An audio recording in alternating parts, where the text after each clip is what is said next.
Assalamualaikum warahmatullahi wabarakatuh. Perkenalkan, nama saya Cindy Lestari dengan nomor induk mahasiswa F2019-01082. Saya mahasiswi dari program studi S1 Farmasi Fakultas Sains dan Teknologi Universitas Mandala Waluya Kendari. Dalam video ini saya akan mempresentasikan tugas mata kuliah saya, yaitu Kimia Medisinal, yang berjudul Hubungan Struktur Aktivitas Golongan Antibiotik. Dapat dilihat, ini adalah pokok pembahasan yang akan saya bahas. Yang pertama yaitu pendahuluan. Antibiotik adalah senyawa kimia khas yang dihasilkan oleh organisme hidup, termasuk turunan senyawa dan struktur analognya yang dibuat secara sintetik dan dalam kadar rendah mampu menghambat proses penting dalam kehidupan suatu spesies atau lebih mikroorganisme. Pada awalnya, antibiotik diisolasi dari mikroorganisme, tetapi sekarang beberapa antibiotik telah didapatkan dari tanaman atau hewan.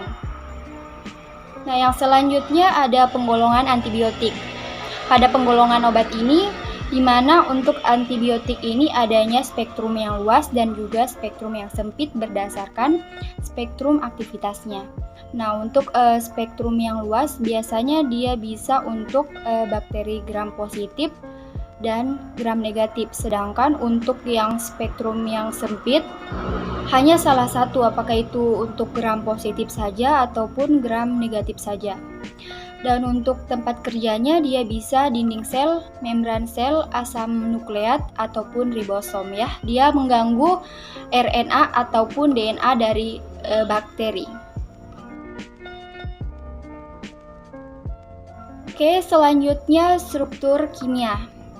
Nah, berikut ini adalah struktur kimia yang kita lihat di sini. Ada antibiotik beta-laktam, terdiri dari turunan penisilin, cefalosporin, dan beta-laktam non-klasik.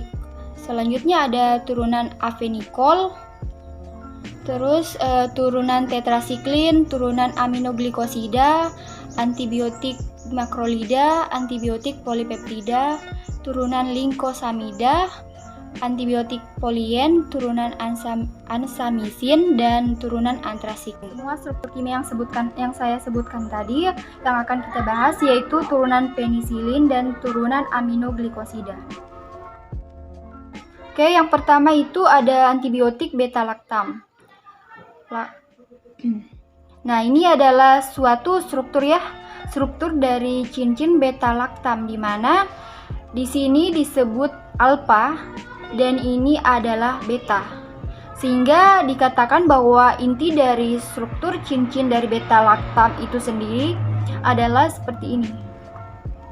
Oke.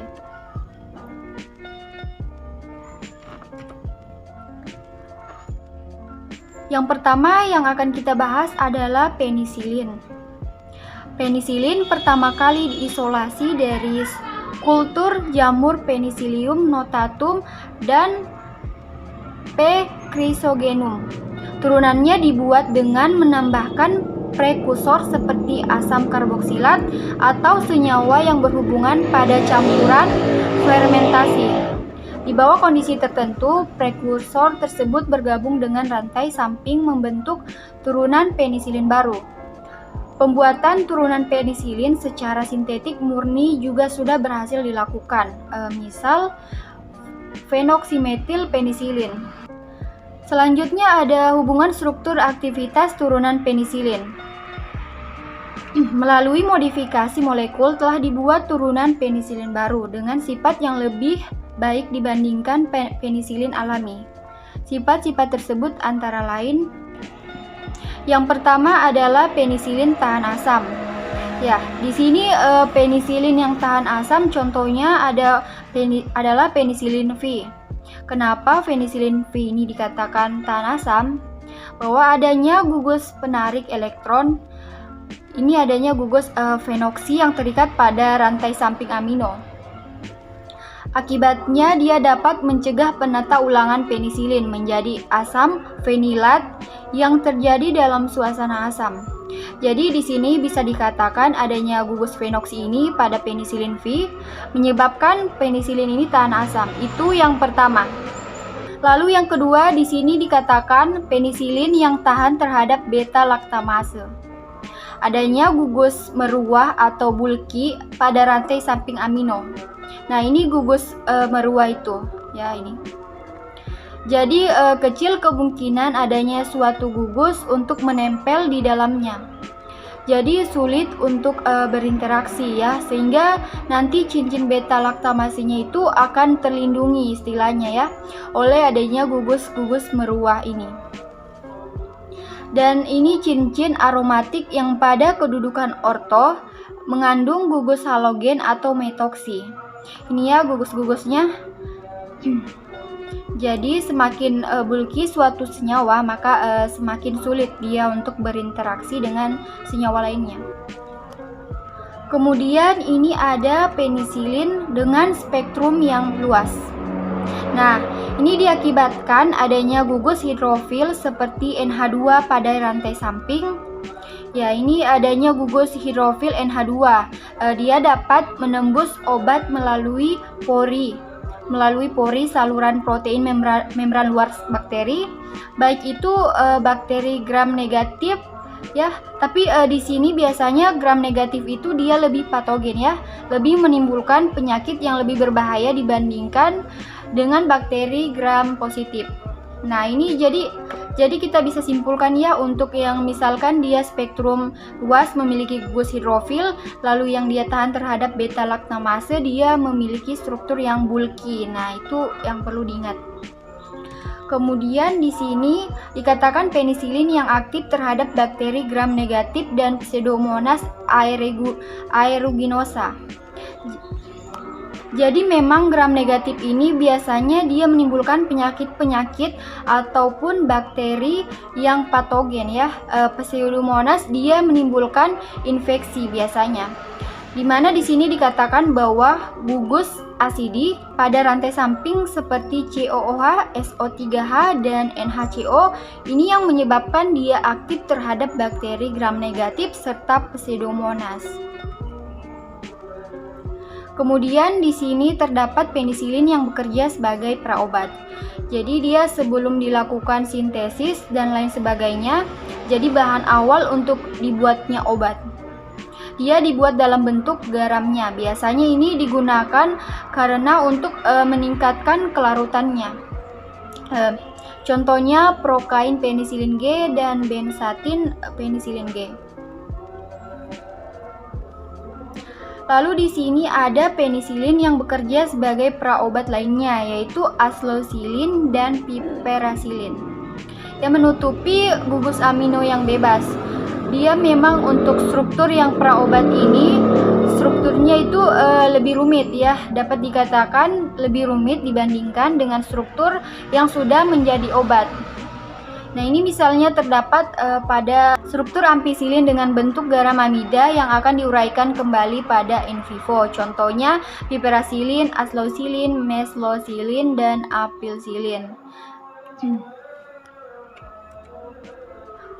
Penisilin yang bekerja sebagai praobat lainnya itu ada bakampicillin, kemudian talampicillin. Dia membentuk suatu ester pada gugus karboksil yang terikat pada atom C. Contohnya bakampicillin, rifampicillin, dan talampicillin ya. Ini contoh-contohnya. Tadi sudah dibahas mengenai golongan penisilin ya. Yang selanjutnya adalah golongan aminoglikosida. Aminoglikosida adalah antibiotik dengan struktur kimia yang bervariasi, mengandung basa deoksistreptamin dan streptavidin, dan gula amino 3 aminoglukosa, 6 aminoglukosa, 2,6 diaminoglukosa, garosamin, deglukosamin, Ln-metilglukosamin, neosamin, dan purpurosamin. Pada umumnya merupakan senyawa bakteriasid, dapat menghambat pertumbuhan bakteri gram positif dan gram negatif, serta efektif terhadap mikrobakteri. Jadi di sini dikatakan bahwa antibiotik yang memiliki satu atau lebih gula amino yang terhubung pada cincin aminosititol melalui ikatan glikosida, di mana biasanya merupakan antibiotik spektrum luas dengan aktivitas yang lebih tinggi dan melawan bakteri gram negatif dibandingkan gram positif. Contohnya adalah di sini streptomycin ya, sumbernya dari bakteri Streptomyces griseus. Struktur kimianya bisa dilihat di sini ada 3 ya. Ini contohnya dalam ikatan gugus amino. Ini dikatakan bahwa pada posisi C6 ini dan C2 merupakan target dari penginaktifan enzim bakteri. Jadi adanya substitusi ya, pemasukan metil pada C6 ini dapat meningkatkan resistensi enzim. Jadi ketika kita melakukan proses sintesis pembuatan obat di lab, ketika kita menambahkan salah satu senyawa atau reagen, itu dapat menimbulkan efek yang berbeda. Dan ini kita lihat meskipun di sini ada gugus OH, justru gugus OH di sini dia tidak mempengaruhi aktivitas enzim apapun. Jadi enzim di sini dipengaruhi oleh posisi C pada 6 dan C pada 2. Lalu untuk cincin aminosiklisitol, di sini adanya asetilasi ya. Penambahan gugus asetil pada posisi C1 tidak menyebabkan hilangnya aktivitas. Lalu ada N-etilasi dari sisomisin menghasilkan dari etilmisin yang memperpanjang masa kerja senyawa induk karena tahan terhadap penginaktifan oleh beberapa enzim endogen dan hilangnya atom O dari gugus 5-OH. Ini akan menghasilkan senyawa yang lain, yaitu 5-deoksisiyomisin, yang menyebabkan senyawa tahan terhadap enzim yang asetilasi gugus 3 amino. Oke, mungkin itu saja yang dapat saya jelaskan dari presentasi saya. Apabila ada kekurangan, mohon dimaafkan. Saya tutup dengan ucapan wabillahi taufiq wal hidayah. Wassalamualaikum warahmatullahi wabarakatuh. Terima kasih telah menonton.